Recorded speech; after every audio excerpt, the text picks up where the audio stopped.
The panic around the US debt ceiling is back. आपने recent headlines में तो देखा ही होगा. But what exactly is the US debt ceiling? The US government spends more money than it can earn.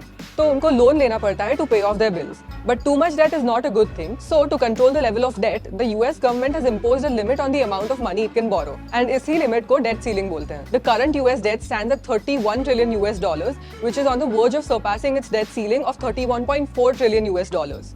Once this limit is reached, it cannot borrow any more money. To not default on loans and interest payments, the US government will have to increase their tax revenue or decrease their expenditure. इससे USA की credit rating, interest rates और uncertainty बढ़ेगी investors में और financial markets पे इसका सीधा असर होगा. And this is not just limited to the US markets.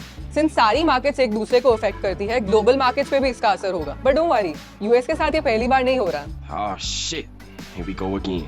Since 1960, US has been in a similar situation 78 times. So, how did it manage it before? Simple, US ने सिर्फ debt ceiling बढ़ा दी.